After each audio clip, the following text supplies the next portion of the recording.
የግል ቂሞችም ይበዛሉ። ዳኛ ሰውየውን ማየት የለበትም፣ ኬዝ ነው ማየት ያለበት። ስለ ሰውየው ያለውን ነገር እያሰበ ከፈረደ፣ አቃቢ ስለ ሰውየው ያለውን ጥላቻና ፍቅር እያሰበ ከሄደ ፍትህ ሊረጋገጥ አይችልም። የግል ቂምና የኢንስቲትዩሽናል ስራ ይለያያል። የፍትህ ተቋሞቻችን በገንዘብ ካልተደለሉ በግል ቂም ይደለላሉ።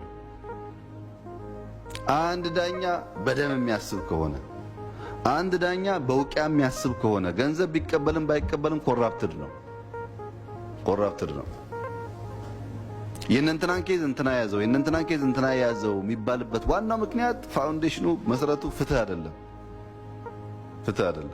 ይሄ ነገር በፍርድ ቤት በአቃቢ ሕግ በፖሊስ በምናምን ሰፊ ስራ ይፈልጋል። ገና ነው። እኛ ስለ ፍትህ ልናወራ ውርቱፋር በብዙ ፋክት በብዙ ማስረጃ ልከራከራችሁ ይችላሉ። ስለ ፍትህ ልናወራ አንችልም። ለምሳሌ የትግራይ ተወላጆች ተብሎ እዚህ በተለያየ ጉዳይ የሚጠረጠሩ በጥቆማ የሚታሰሩ ሰዎች 70፣ 80፣ 75 ዓመት ሱካር ፕሬሸር ያለበት ሰው ወስዶ እዛ ማጎር ለኢትዮጵያ ከመቆርቆርና ኢትዮጵያ ላይ ችግር እንዳይመጣ ከመፈለግ አይደለም። ሌብነት ነው። ሀብታም ሀንት እያደረጉ ማለት ነው። ይሄ አይጠቅምም ለኛ። እንደዚህ አይነት አሰራር ጥቅም የለውም።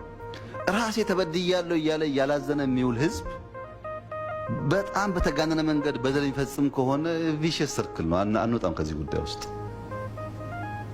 አለ። ይሄ ፍትህ ስርዓት ውስጥ በርካታ ሰዎች ካላግባብ ይታሰራሉ። አይጠቅምም። ይሄንን ነገር አንዳንዴ ፖሊሱ ያደርገዋል፣ አንዳንዴ አቃቢ ሕጉ ያደርገዋል፣ አንዳንዴ ፍርድ ቤት ያደርገዋል። ዘሆል ፍትህ ስርዓቱ ግን እንትን ነው። ወይ ብር ይቀበላል፣ ወይ ደም ያታለዋል፣ ወይ እምነት ያታለዋል። ምንም ከፍትህ ጋር የተጋባ አይደለም። እሱን ሲሪየስሊ ብናይና ብንሰራ ጥሩ ይመስለኛል።